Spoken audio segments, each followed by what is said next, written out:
228 of Section 138 of your What are you laughing at? just anticipating something. I think Yes, sir, there she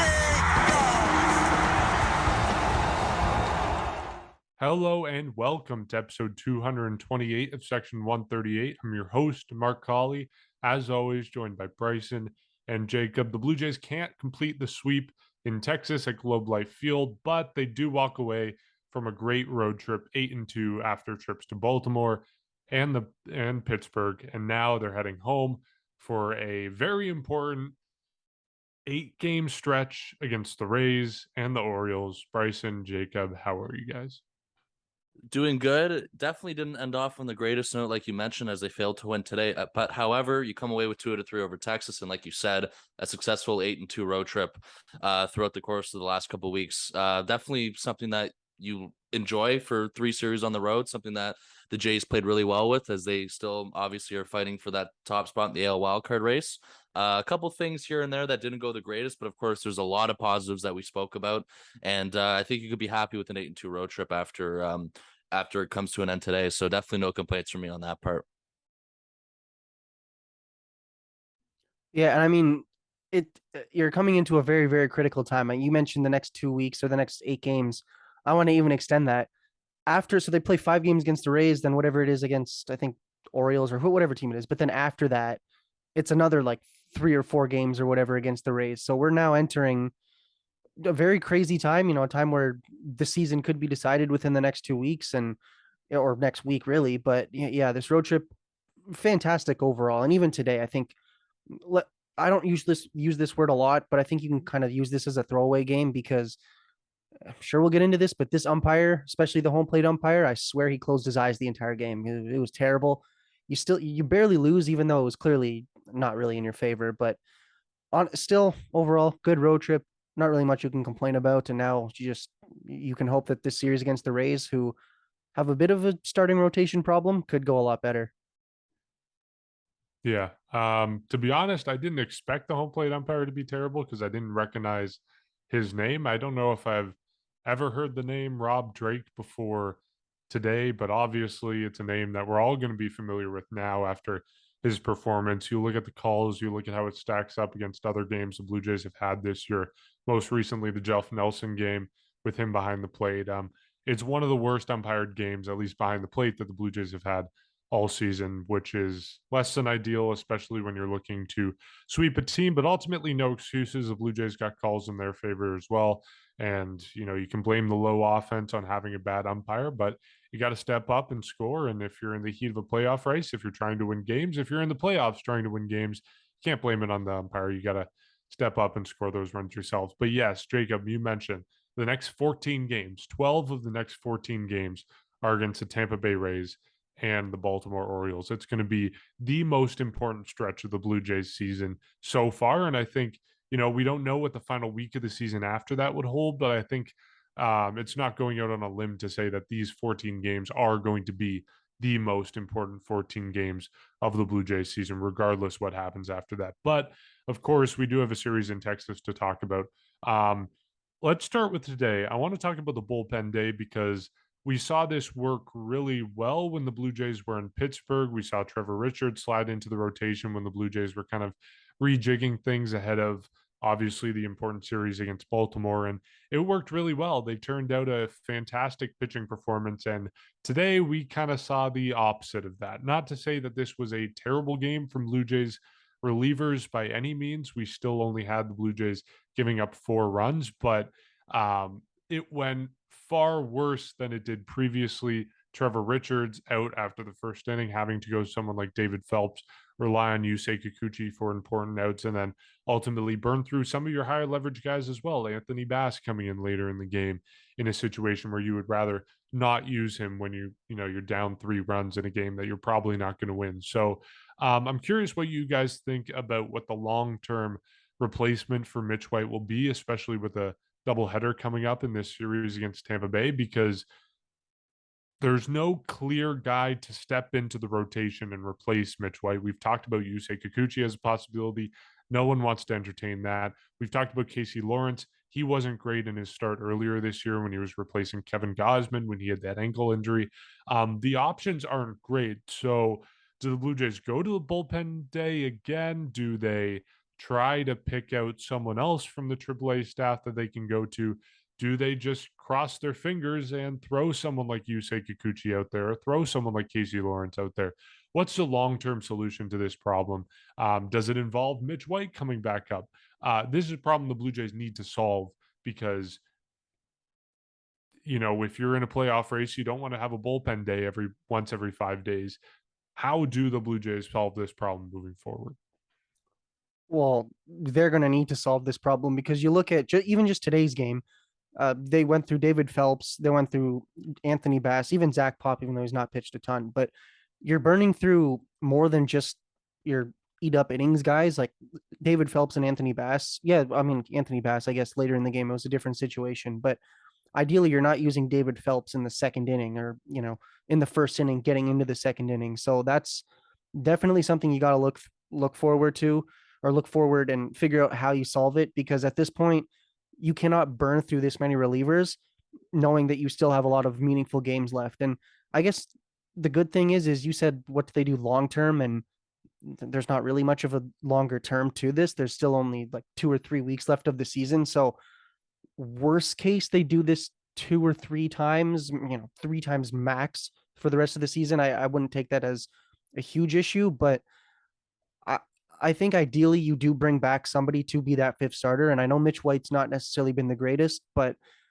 I don't think that you go through this many relievers in one game. And it's worked somewhat. You see Trevor Richards and then Yusei Kikuchi. I think it was in the last one. That's how the opener situation went, and it worked pretty well. And even today, like a 4-1 loss, it was 3-1 until very, very late in the game, and it was close all game. So it's not as if it didn't necessarily work out completely today. It's just in an ideal world, you're not having this many relievers pitch in a game, because now, I mean, I don't know if you can really put David Phelps out after an inning and a third facing, not a ton of batters, but you don't want to put him out tomorrow and then, skip another day or have him miss tomorrow if you need him, even though you do have a good back end of your bullpen. Like, I don't think that you want to go out and use these guys in those situations. So for the once a week or twice every 10 days, however long they want to do this, you gotta, I think, go back to a proper starter. And if it comes back to bite you, at least you can say that, say they do go with Casey Lawrence and he gets rocked in the first inning, you can ride with Yusei Kikuchi if you need him, or Trevor Richards if you need him. But calling it just a bullpen day might not necessarily be the best option. And even today, Kikuchi, 2 innings, 2 earned runs, but you can, I think if there's anything we've learned is I don't think you can trust Kikuchi for 4 to 5 or 6 innings, but if you need him to throw 3 innings or maybe 4, at the absolute worst, somebody gets rocked in the first or second inning, it's not a bad option. So I think that's just what they need to do, is realize that, we're almost at the playoffs, anticipating you get in, anticipating the rest of your team, specifically the rest of the rotation, can carry you into it. You just have a few more games left that you actually need to deal with this. And I hate throwing away games. I hate putting people on the field that are more than just a coin flip, or a little bit less of an odds of you winning of a coin flip. But if for 2 or 3 more games you can do that, or have to do it, then I wouldn't say that that's necessarily an awful solution. I'm worried that what you'll end up seeing is too many relievers get used just in these games in general. And then in the next game, like, you're now playing 5 games in 4 days against a team that's in the playoff race. I think they're basically, this next series or these next 2 series against the Rays could make or break your season. You need everybody available. And even Anthony Bass, I mentioned, he pitched a lot in this road trip.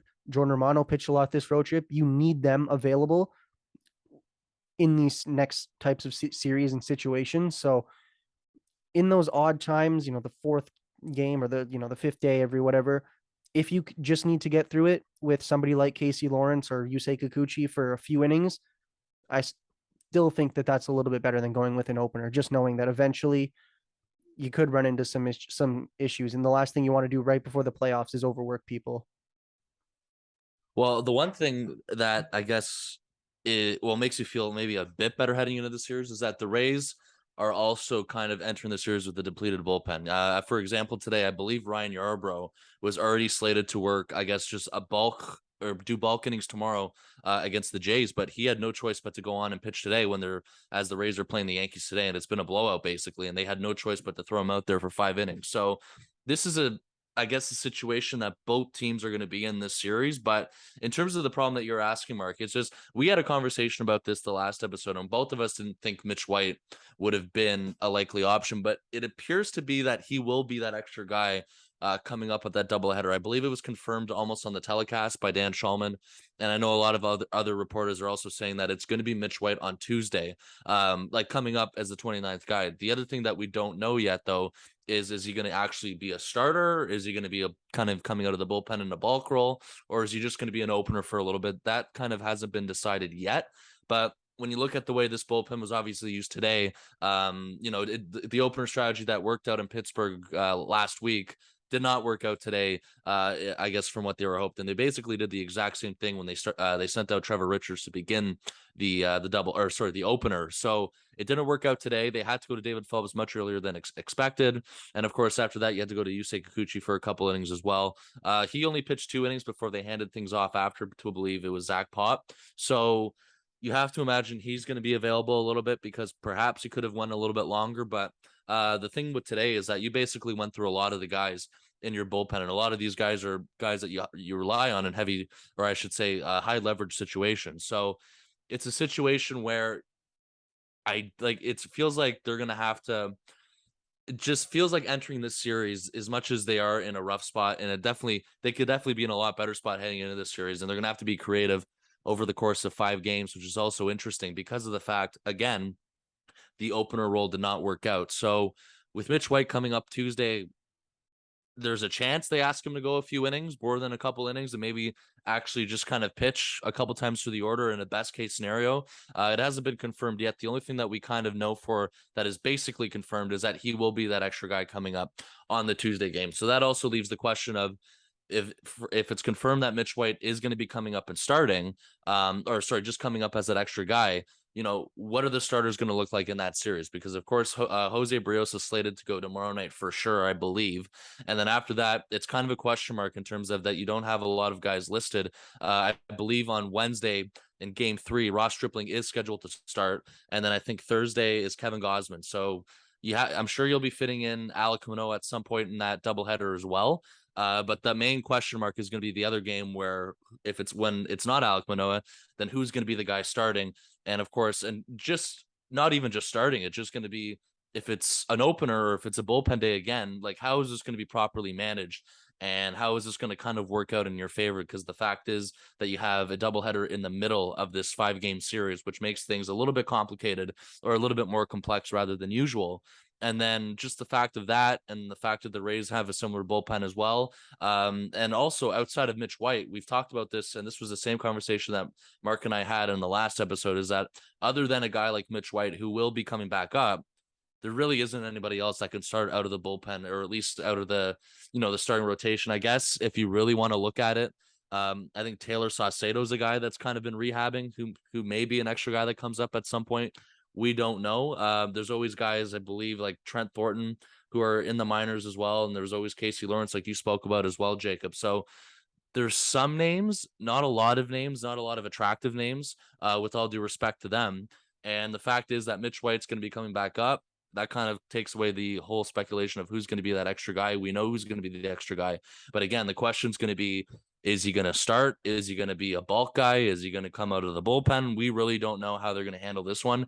And I think as well, you kind of have to wait until how Monday goes before you figure out pretty much how that doubleheader is going to go. Because the one thing that they did this weekend and last weekend in Pittsburgh is that they didn't announce Trevor Richards as a starter until the game ended the night before, because you had to wait to see how things were going to transpire. So that's another question, because you still, you can have multiple plans in place. You just don't know exactly what you're going to do because of the fact that Monday is still an unknown. Even though you have Jose Barrios going, you have no idea what's going to happen in terms of who's going to pitch, how long Barrios is going to go. The only thing you can really assume is the best case scenarios and hopefully things that you can avoid, such as a short outing. So that's kind of where things stand with that. But it is an issue right now because of the fact that you're running into a doubleheader and you're at the stretch point of the season here where you're playing a lot of AL East opponents, and it's kind of not an ideal situation to be in as well because of that. But when it comes down to it, because of the doubleheader, because of the extra guy, the only really other option for a bulk role other than a Casey Lawrence or again maybe a Trent Thornton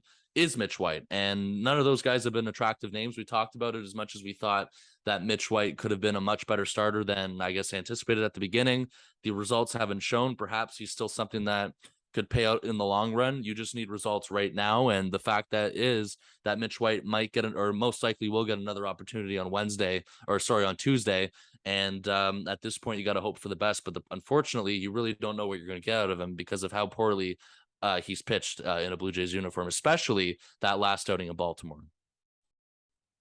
Yeah, just taking a look through the guys in AAA who could potentially be a replacement at the major league level. There are a lot of guys who are stretched out for 2 innings, kind of the names that we've been bringing up, the Trent Thornton type guys, all those types of guys who are in the conversation to be long men in the majors, but aren't totally, past that point. Anthony Kay is another one that comes to mind, just look through the roster. And then, of course, you mentioned Taylor Saucedo, who is currently rehabbing in the minors in AAA right now. But in terms of guys who are legitimately stretched out to the point where they can go 3+ innings, as far as I can tell, the only 2 guys on the roster right now that can do that are Casey Lawrence and Thomas Hatch. Of course, we've been talking about Lawrence, and we rag on him for the appearances that he made earlier this year, just looking back on his stats. 5 games in the majors this year, an 8.04 ERA, 1.47 whip. But to be fair to him, he hasn't pitched in the majors for a while. He's had a couple months at the very least to work on stuff. And in the minors, he's been very solid. He's been what looks to be the most solid pitcher at the AAA level for the Blue Jays. He has a 2.72 ERA in 21 starts. It's a phenomenal 0.89 whip. So what I'm saying is maybe it's time to give him another chance at the major league level, given the time that the Blue Jays have spent in the minors with him since he's been up at the majors and how good he's been at the minor league level. He's been the best stretched out guy at the minor league level for quite some time now. The other guy who's stretched out right now is Thomas Hatch, and his numbers are not great. He made 1 start this year and was frankly terrible, went 4.2 innings, has a whip of 3 and an ERA of 19.29. So just a terrible outing for Hatch. And you look at his minor league numbers, 22 starts, 23 appearances, 4.88 ERA, 1.31 whip. So just judging by those numbers, that's not an ideal option that the Blue Jays would want to go to. So to me, if they're looking for a guy to legitimately start, a guy who's stretched out, who can go more than 2 innings, the only option is Casey Lawrence. And to be honest, I'm okay if they want to try Casey Lawrence out another time. I know, they added him as the extra man in September when rosters expanded by 2, and then, he got reassigned to the minors, and now he's back in Buffalo. But I think he's a legitimate option that the Blue Jays could turn to. Is it ideal? No. Should the Blue Jays be rolling someone like Casey Lawrence out once every 5 days? Certainly not. But right now, the situation where the Blue Jays are in, where they are going to need essentially over the next 5 days, at least 2 more starters or 2 more people to start games because of the doubleheader and because of Mitch White's spot in the rotation missing. I think Lawrence might be the best option that the Blue Jays have at this point. Just based on the fact that there's really no one else who's stretched out in Buffalo, and Thomas Hatch, the only other guy who's stretched out, has not been great this season in the majors or the minors. So sticky situation for the Blue Jays. Regardless, Mitch White is the other guy, certainly at the minor league level, who's stretched out and could come up, and maybe that's the best option the Blue Jays have, but they certainly don't have a lot of good options at the AAA level or in the majors in terms of the bullpen that they can turn to, who will be able to provide them solid innings at the start of a game. And to be honest, as good as the Blue Jays have been, and we talked about this a little bit, as great as that road trip was, because it was phenomenal. It couldn't have gone better from the Blue Jays' perspective to go 8-2 against, some not so great teams, but also to take 3 of 4 from Baltimore and grow your postseason odds to, I haven't looked at what it is after this game, but heading into today, it was about 98%, depending on where you looked. It's an incredibly successful road trip, but I am a little bit worried about the rotation moving forward. And of course, it looks like the Blue Jays will make the playoffs, but If you look at what they're now turning their eyes towards in terms of potentially the AL East race, and then of course the first wild card spot, which they're in heavy contention for with the Rays and with the Mariners right now. The Mariners look like they're going to win today as we record this.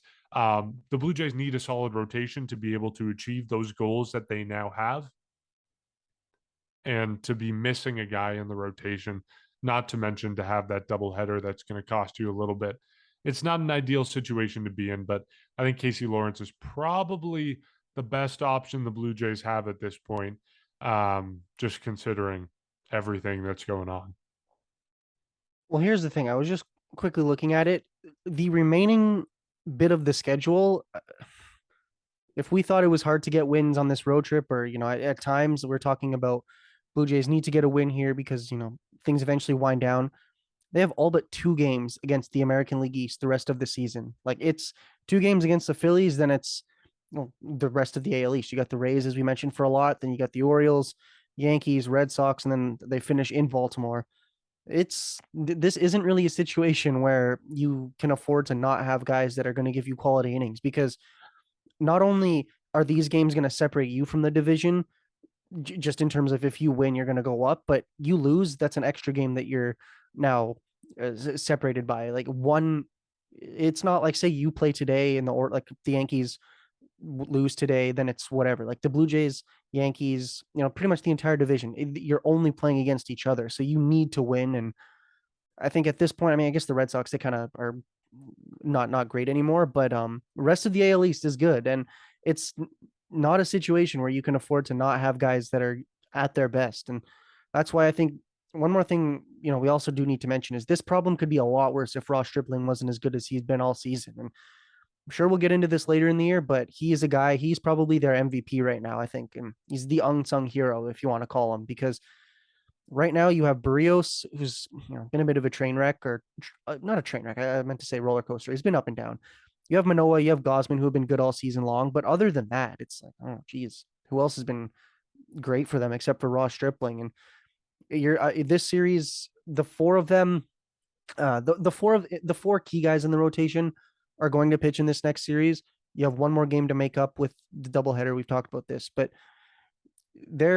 this is, I think, even why when we're talking about what should they do with that 5th spot, you cannot go with a bullpen day every 5th day against the Yankees, who, yeah, they've been collapsing the last couple months, or whatever you want to call it. They're still a good team. They're still a pretty stacked team. Same thing with the Orioles, who have been surprisingly good, and the Rays, despite all the injuries, still I can't remember what the exact number is, but the team ERA is in like the 340s. Like, this is a good team who's not second best team ERA in the American League right now. Yeah, so they're very, very good. Like, this team, I still think the Blue Jays can go toe to toe with any of them. But that being said, and as we saw last season, one game could be that difference maker between getting in or not making it. Or even now, one game could be the difference between 3 games in an opposing stadium or 3 games in your stadium, something like that. So, long story short, I think, we've all covered it. I think that it's clear that they need to have somebody in that rotation. Worst case, you go with somebody like Mitch White and Yusei Kikuchi, split that game down the middle, or to some extent like that. But I mean, maybe that's worse than a bullpen day, actually, as I see your reaction, Bryson. But I don't know. I basically do not go with a bullpen day. You need to have this problem solved. And if you go with somebody like Casey Lawrence, you go with somebody, if you need to, like Mitch White again, I still think that's a better option for you. And then hopefully the offense can take over, because we're talking here as if the offense is going to score 0 runs every time Mitch White or whoever takes them out. Like, I still think they're a good team, but going into this last stretch, it's even more amplified how important you need to, even obviously you're not going to win every game, but you need to win the rest of the series, or most of the series that you're playing, if you want to have any shot at this ridiculously tight playoff race. Yeah, it's not that, Jacob. It's just that it's just all the, just I guess how it's not confusing. It's just all the different scenarios that you could possibly go over. But at the same time, there's not a lot of options. So that's kind of what makes it a little bit of a letdown. And it's nothing about you were saying. It's just, unfortunately, the options that they have. And yeah, it's just like, when you think about it, you're the midway through September. You probably need to go through this about 1, 2, 3, 4. You got to go through this about another 4 or 5 times, I believe, through the rotation. But of course, the one good thing is that there's 2 more off days left in the year. So you have to imagine that they're going to work with that as well and probably take advantage of that when they have the opportunity to do that. So perhaps you can limit those bullpen type scenarios as much as you can. You were talking about Ross Stripling, of course, being, the unsung hero of this rotation, which I completely agree with. And the other thing too is now with Jose Barrios pitching a lot better the second half, you feel a lot better, of course, of your 4 guys in general. And at this point, you're just trying to get through the rest of the regular season with those 4 guys. And then on that 5th day, you're going to have to survive with some sort of, like we've been talking about, the different options that remain. So, Mitch White's going to probably have an audition on that Tuesday game. And if things go well, perhaps you keep him in a modified bulk role. If things don't go well, or if maybe the Jays just want to explore other options, there's your option as well there, Mark, with Casey Lawrence. And they don't even need to start the game. Perhaps you do an opener, and perhaps it's some sort of bulk role where you pitch long enough so your bullpen doesn't get completely burnt out in the best case scenario. That might be something that they're also looking at too for the rest of the way. So it's a big start or a big day for Mitch White, no matter how he appears no matter how he comes into the game or what game it is on Tuesday. He better pitch well because his future being on this roster for the rest of the way might depend on that. And the fact is that doubleheader kind of saved him from, probably spending more time in the minors because, of course, there's that 15-day window that you got to be down there at minimum. So you bypass that on a doubleheader, you get a chance to pitch well again because, of course, that last outing in Baltimore was a complete disaster after 2 good innings of work. It's kind of weird for somebody to dominate for 2 innings and then all of a sudden can't get an out. It's really bizarre of how that kind of all takes form or transpires. So he's going to have an opportunity for that. And of course, there's other options. There's Casey Lawrence, like you guys were talking about. There's the Thomas Hatch thing and somebody that we're going to be talking about later on. But of course, I don't think it's going to be in a bulk role because of the amount of setbacks he's had this year. It's just another option, I guess, out of short relief in the bullpen is somebody like Nate Pearson. So we'll see what happens with that as he's currently in AAA Buffalo and minimal options going forward. But of course, there's definitely some decisions that are going to have to be made, especially after that doubleheader. It's going to be a big day for Mitch White on Tuesday. I'm excited to see Nate Pearson, assuming he does make it to the major league level at some point down the line over the next 2 weeks, because I mean, look, every time you're out on him, he draws you back in with some ridiculously fast fastball or some phenomenal 1 or 2 inning stretch. So right now he's pitching well in AAA. We obviously haven't seen him at the major league level for quite some time, but I would love to see him get some action down the line, and hopefully it's not high leverage situations. Hopefully the Blue Jays can ease him into it a little bit, but I'm excited to see him. And yeah, you talk about the bullpen day. Like ultimately, this isn't a huge problem. It's judging by the schedule left, it looks like you're going to have to turn to 4 starts outside of your solid 4 starting rotation. That's the Tampa Bay doubleheader, and then the way the off days line up, you get 2 off days, so you can skip that spot in the rotation, the 5th spot in the rotation that you don't have anyone to fill right now. You can skip it a couple times, so it looks like it's going to work out to about 4 starts or 4 outings, 4 games where you don't have a specific starter for. So that's not the end of the world. But of course, every game matters at this point, like you were saying, Jacob. Okay, let's stop talking about some of the depressing stuff, because bottom line, this was not just a good series, but a phenomenal road trip. I want to talk a little bit about how much things have changed from when we started this road trip 10, 11 days ago to now, because it has been quite the turn of fortunes for the Blue Jays. And that's not to say they were playing poorly before the road trip started, but we knew this road trip was going to be very important for the fate of their season. And as much as we talk about the next 14 games meaning a lot for the Blue Jays, the past 10 games meant a lot for the Blue Jays, specifically those 4 games in Baltimore. And you go back to before this road trip started, I think the Jays were 2.5 up on Baltimore. It may have been 1.5. I see Bryson, you're pulling up the standings now, so we'll get an answer at some point. Bottom line, the Blue Jays were close with Baltimore, and it is, I think, good and beneficial for us as fans to recognize how the Blue Jays have built up their lead in the wild card race and put themselves in a position where they can succeed. Bryson, do you have the stat for us? On September 1st, which was, of course, when they pretty much left for Pittsburgh, they were in a playoff spot over Baltimore. You're correct, by 1.5 games. Okay. And then they were 2 games back of both Tampa and Seattle. Okay.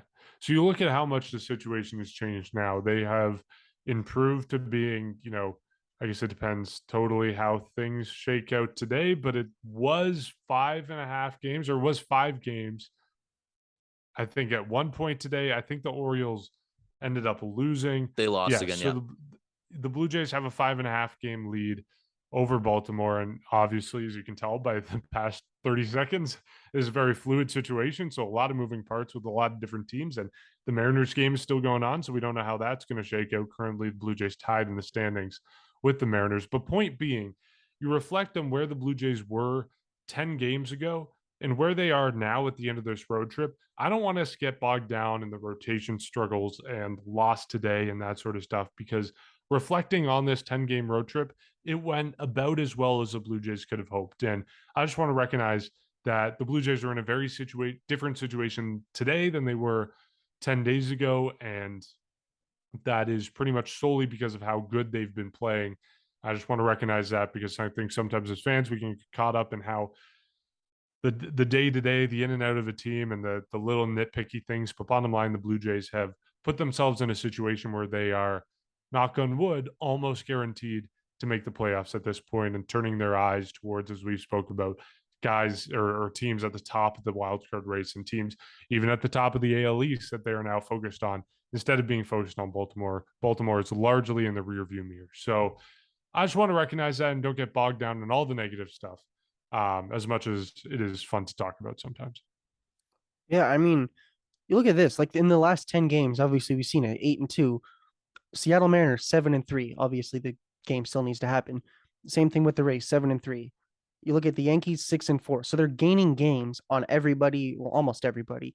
Looks like they won't gain as much against the Mariners, but and even the Orioles 4-6 over their last 10. So they're gaining games. And at the end of the day, even if you're most likely going to make a playoff spot or get into the playoffs, but that's all it is. You're not going to make up 4 games or 2 or 3 games, every night. It's just you need to consistently play well, and at this point they are doing it. And I remember saying whenever it was right before the road trip started, I was like, yeah, things need to kind of go a lot better. And the next time we see them at home, September 12th, it'll be very interesting to see how the team is shaking up, because obviously they did take that series from the Cubs. Wasn't the greatest series. It was a split against the Angels, and then so yes, sweep against the Red Sox. They were playing okay, not playing great, but they were swept by the Angels. You know what? I was looking at one of the series from the Cubs, or one of the games from the Cubs. Anyways, you're on vacation. You get a pass. No. I was looking at the Coles notes of the schedule. Anyways, okay, so they got swept by the Angels, swept the Red Sox, won a series against the Cubs. So it was an up and down type of like last week or last 2 weeks before the road trip. They go out facing some bad teams in the Rangers and the Pirates. They take those series, take a series against the Baltimore Orioles. So it's been overall a fantastic road trip. And even who started the game? I think it was Mitch White starting that one loss in Baltimore. So when you see Alek Manoah come back in the next game, they're like 8 scoreless or whatever he threw. I think it was just to make sure here. Yeah, 8. Okay, so 8 innings, only 1 earned run. So it was a fantastic outing out of him. He turns things around. And the same thing again, like, yeah, it could have gone better this series against the Rangers, 4-3 and then 11-7. I mean, ideally, you're not giving up 7 runs to a bottom of the barrel team, but you're getting those wins. The way I look at it, get the wins, figure the rest out for tomorrow after the game. And that's what they're doing. And now, you're at that point where, like I said earlier, other than the Phillies, it's only your division. So it's, pedal to the metal at this point. You need to take as many wins as you can. And you're not going to win every game, but you got to win at least 3 out of 5 in this series against the Rays. You got to pretty much sweep the Orioles, or at least win 2 out of 3. And that's kind of the motto and the mentality for the rest of the season, is just win every series. Do not get swept, first of all. If you lose a series, have it be 2 out of 3, losing 2 out of 3, or worst case 3 out of 4. But you need to win every series if you not only want to keep pace with these teams, you'll obviously separate yourselves from the team that you're beating, but the rest of the teams. But then you're even looking at gaining games on other teams, because it's hard to say that you can bet on everyone else losing. So you got to keep pace and hopefully make up those extra games, and maybe host 3 wildcard games, or maybe win that AL East. That could definitely be something we see at the end of this. And I think even Teoscar Hernandez said, so he was obviously out with the paternity leave. He had his child. or his wife had his child. And in his absence, he said that he's happy now to be back and get that AL East crown. So I wouldn't be surprised if this team really takes things by storm. You're now hosting quite a few games. The Orioles, Rays. I mean, we mentioned who they're playing, but a lot of these games are at home, and it's going to be a very, very good last couple of weeks of the season. Yeah, it was a good weekend for sure, and it was a good way to end off the road trip.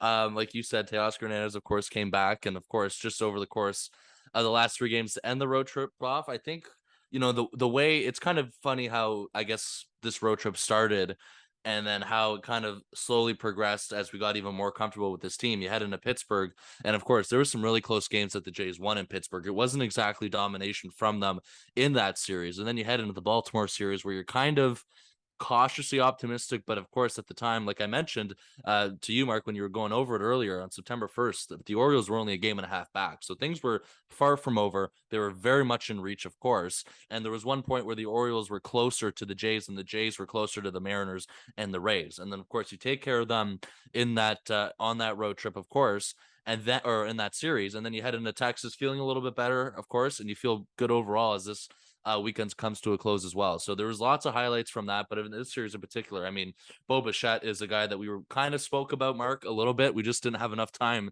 because of all the stuff, and that's crazy to say from the last episode. But I mean, you talk about just the amount of runs, the amount of RBIs, everything that he put up. I'm sure everyone is aware of the numbers over, I guess, just from the All-Star break and on, about just going off in terms of his OPS and pretty much everything else like that. And I was thinking about this when you were even talking about it, Mark, when you kind of threw it in as the audible mention. Of course, the WRC plus is as well at 126, which is insane. And this kind of goes to what I'm about to say, is that when you were talking about that, when you look at his numbers now and you still feel the same way 3 days later, it's just when you look at these numbers, like, it's hard to see as much as we did see in terms of the mediocrity that he had this year until pretty much September, the up and down swings that he had. When you look at it now, the numbers don't show that in terms of the ups and downs he went through because of how good he's been. You look at these numbers now and you're satisfied with it. These are solid numbers. I just talked about his WRC plus. His WAR is at 3.5, or sorry, over 3.5 based off Fangraphs, and just his average is up. Everything is up. His OPS over the last, I think, 14 days is well over 1,300. Like, all these numbers have pretty much not even balanced out his numbers. They've exceeded his numbers beforehand, and it's hard to even recognize the bad slumps of the season that he did have previously if you just looked at his stats, which is insane because of course there was some really low moments with him, and it was literally only a couple weeks ago as well where he was still going through these struggles. It was basically kind of at the beginning of the road trip, but of course after the All-Star break he slowly, I think, was getting there in terms of on his way, but he really showed it, of course, throughout this road trip. So you have that, and he was basically responsible again on the Friday game with this home run, and of course he had his first triple of the season. Vladdy, Chapman, and of course Danny Jansen as well had a couple big hits in that game, and it was Ross Stripling starting in his home state, which was cool. And of course, I'm sure you saw the thing where they had or I guess before the game, basically in the Rangers, or close to the Rangers clubhouse, or just in the walkway down below the dugout, they have a made in Texas thing. And of course, Ross Stripling basically didn't start his first 15 months or something in that. It was in Pennsylvania when he was first born. So he was able to kind of add his name there on his own with his own name tag, which was pretty funny. And of course, that was definitely probably a start that he really wanted to do well, and with all of his family and friends there. And then you go into game two. I mean, 11 runs in the first 4 innings, especially overall in the first inning when I think it was 4 runs that they put up. Like, that's been a thing this season with this team, is that they don't score a lot in the first inning. That's something that this team just hasn't really done. And I guess it's not, I wouldn't say it's a horrible thing, but it's definitely something that you'd like to do better of, is getting out to the leads early before pitchers settle in, and it really puts yourself in a better position. And look at it now, you had a rare kind of off start from Kevin Gausman where he allowed 5 earned runs, and all of a sudden you had over 11 runs on the board where it didn't really matter. You were really fine with, I guess, because of the damage that he allowed. The amount of runs that you put up, of course, put you in a good spot even the rest of the way. So you had that. And Raimel Tapia, I guess a shout out to him for that monster home run that he had. And even Danny Jansen was responsible for a home run as well on the Saturday game. And of course, today you don't really, you look at today, kind of a day where they just kind of struggled in general, with runners on, and basically again with the bullpen thing that we talked about at the beginning. It just didn't work out today. But of course, it was a good series. It was a good road trip, lots of highs and a few lows. I think we'd like to see Vladimir Guerrero Jr. play a lot better. And that's one thing that, hopefully, and especially with Bo Bichette playing now, if Vladdy can also get on fire now, like this lineup really looks really good from top to bottom. So that's the one thing I think we're hoping for there. And I guess the rest of the things is just to kind of, keep up with what you're doing, keep up the pace, and of course, continue to be locked in throughout the rest of the month as you head into the postseason. Okay. As we wrap up this podcast, 2 questions for you guys. Obviously, the standard series prediction question. But before we get to that, I want to ask you we've been talking about the next 14 games a lot. They are going to be very important, 12 of those 14 against the Rays and the Orioles. At the end of this 14 game stretch, what position do you think the Blue Jays will be in? I think there's a couple different options here. The number one option is the Blue Jays are in first place in the AL East, which I think is a little bit out there, but it's an option that you could choose in this scenario. The second option is first place in the wild card ahead of the Rays and the Mariners. The second option, or the third option, is obviously second place in between, some sort of combination of the Rays and the Mariners. And who knows, maybe even Baltimore gets in there. And then, of course, is the scenario where the Blue Jays aren't in a playoff spot at all. So out of those scenarios, out of those possibilities, where do you see the Blue Jays at the end of this all important 14 game stretch? Where will they be come, what day is it? September 31st, looks like, is when the end of that series against Tampa Bay is, that 4-game set on the weekend that ends the month off. When they're in Tampa? Yeah. It's September 22nd to 25th. Okay, never mind. So it's September 25th. We record after that game against Tampa Bay in Tropicana Field. Where are the Blue Jays at that point? So here's the thing.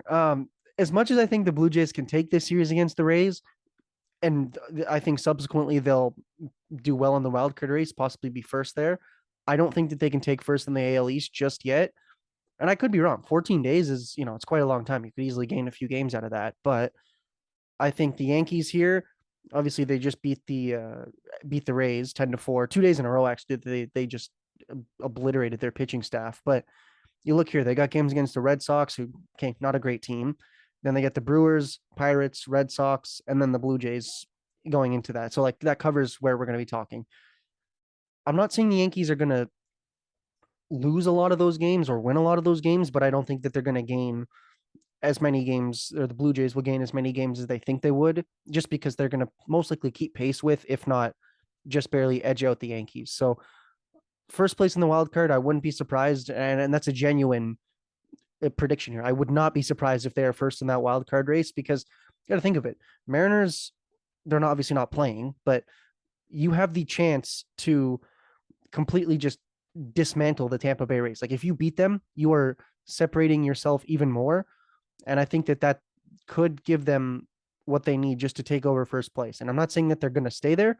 I'd love them to stay there for the rest of the season, but given the fact that there's just so many games against the Rays and throughout these next 14 days, I would not be surprised if first place is in the Blue Jays' hands. And if not, I think regardless of that, whoever wins these next 2 series, or whoever wins the 5-game series, I think will be the team that makes the playoffs. At least first place in the wild card. I think at that point, they'll be the team. Like eventually you're at that point now where the season's winding down. Whichever team ends up winning the series, even if it means absolutely nothing in terms of foreshadowing, I wouldn't be surprised if that is the team that is separated just enough to make those playoffs in the last, or once the season rolls down. Yeah, you confused me there, Jacob, because I think, though, honestly, those 3 teams now will get in. I think those are your 3 wildcard teams. On that, the order, of course, is to be determined. But, Mark, I think I'm more believing what you kind of said our last episode, where you thought, the Orioles were basically on the verge of being done. You go through another weekend where, as well, the Red Sox definitely helped you out. They took care of the Orioles a few times. We said it today, about 5.5 out, and they basically, their schedule going forward too, it's kind of up and down. You got a couple games with the Nationals, of course. There's a series with the Jays, the Tigers in this 2-week span, but of course, to end off that 2 weeks, they're playing Houston, so they're not exactly it's not the easiest schedule, and it's definitely, if they just kind of stay where they are, they're going to run out of time based off the ground that the Jays made up on them over the course of the road trip. And of course, the Mariners, I think, are going to be fine in terms of that 2 weeks as well. I mean, they have the Padres for 2 days after today, but then after that, it's pretty much cruise control when they're playing their division with the Angels, the A's, and of course, they're playing the Royals as well. So the rest of the season, their matchups seem a little bit more favorable than what the Jays have. And that's why this is obviously important with this 5-game series about, just passing them and making up ground for the potential of that first wild card spot. And of course, the best case scenario is that AL East. So we'll see what happens with that, because, the Yankees are obviously, we know how bad they've been in the second half, but they still are up a few amount of games, but of course the amount of games that they've lost is insane in terms of that now the AL East is definitely not out of the question. But I think we're just more focused on the AL wildcard, despite the team you were talking about it with Teoscar Hernandez said, Jacob, despite the team looking for the AL East. At this point, we're just looking at terms of, them getting in. We've spoken about that before. So where you see them in 2 weeks, I think the distance that they have from Baltimore, if all goes according to plan and if all goes how they've been playing, the distance should be still, that 5.5 or more. If you don't play well, of course, then the Orioles are going to get back in this thing. But if they continue to play well, like they have been, there's no reason to believe that the Orioles are going to be kind of where they are right now, or potentially worse, in terms of where they sit in pretty much with the wild card. I think that's fair to assume. Everything's got to go according to plan again one last time. But of course, with the Rays, you have 2 series with them left. You have a lot. We know the opportunity they have this week. Mark, you talked about it in terms of that 2-week span. You were talking about the end of that 2-week window is going to be a series in Tampa Bay. So you have 2 more times with them. And it's going to go back and forth, back and forth, back and forth. It's hard for me to determine, clear-cut domination from one side. In terms of in terms of like sweeping somebody. I don't know, but I just feel like they're going to be really good games. They're going to be close matchups. So it's going to be really good games. And, the best case scenario is that the Jays pull ahead of them in this 5-game series. And of course, you can't really control your fate with the Mariners other than, relying on help from other teams. They're going to be around as well in terms of pretty much sitting at first, second, or third, obviously. So you can't really look at that in terms of the Mariners as much as you're expecting them to stay in this. And of course, they have no reason not to. It's the fact that you have the opportunity to bypass the Rays, and it might be the deciding factor of hosting that AL wildcard series. So that's going to be really important. But where I see this in 2 weeks is the Baltimore, where they are right now, or worse. And pretty much, these 3 teams as well, continuing to battle for that home field advantage. And of course, just the seeding in general. Yeah, I'm right there with you. I think it's really hard to say anything about the Mariners right now because they are so hot. And just as we record this, they just wrapped up their game, a win over the Atlanta Braves. And when you talk about a team winning over Atlanta, which just rattled off a 7-game winning streak, and it is battling for first place in the NL East, like that just in a nutshell shows you how hot Seattle is right now. So you can't rule them out. I don't know where the Blue Jays will be in relation to them, but just based on how the Blue Jays are playing right now, I'm optimistic that they'll be able to gain some ground and, maybe not put the Rays in the rearview mirror, but take a step forward and get past them by at least 1 or 2 games when all is said and done out of this stretch. And we talk about those 14 games.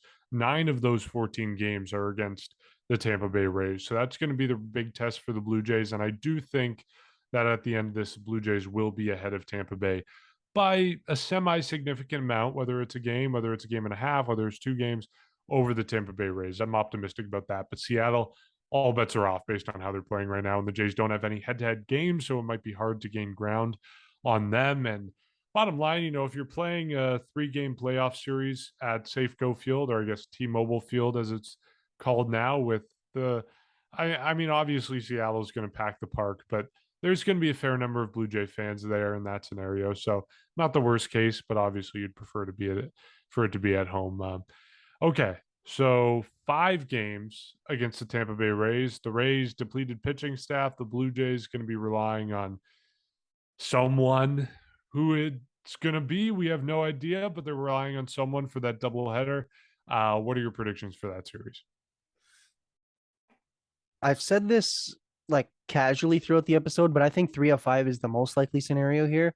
I would love 4 to 5 or a sweep. I would love a sweep. I don't think it's going to happen. Sweeping a 5-game No. series? Could That's you not happening. imagine?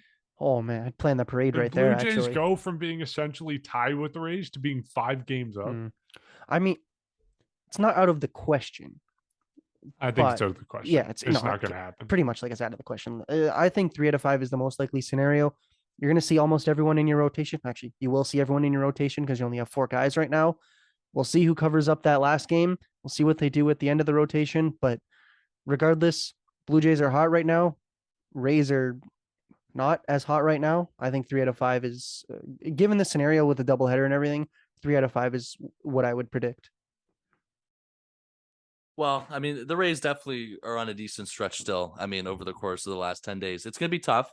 5 games. I mean, we had the similar situation at the end of June, where it was 5 games when they had that, I guess, just Canada Day weekend. So, we went over it then. 5 games is something that you don't see a lot, and it's very hard to sweep. I want to say that we all, or most of us, predicted 3 out of 5 then. And I think it is the safe bet. I think I'll do it with you as well, Jacob. I mean, you said it. You have your rotation going. However, you have a doubleheader, which is always twice or tough to win twice in one day. And then the fact that it's just 5 games in general, and the Rays are still a really good team. I think it's going to be a tough series. It's going to be back and forth. And I think 3 out of 5 is definitely something that I think is, and if it even happens, I think it's something that we'd be fine with as well. I mean, it's definitely successful. You didn't lose the series and you won the series. So we'll see what happens with that. But I think 3 out of 5 is definitely a good prediction for this upcoming week.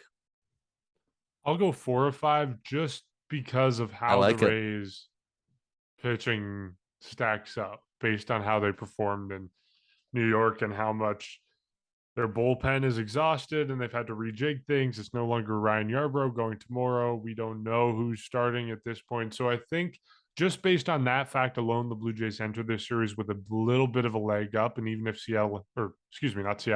Tampa Bay has time to recover tomorrow, then you have the double header. So I don't know. I think there's a possibility that things shake the Blue Jays way and that they do take 4 or 5. So I'll predict that. And I think I spoke too early. The Mariners game is not actually done. The Braves just hit a home run, and the score, as we discussed this, is 7-6 Atlanta. So it's going to the bottom of the ninth. Well, not quite yet. The Braves still win, but things just got a little bit interesting. The Braves making a 5-run comeback here in the ninth inning.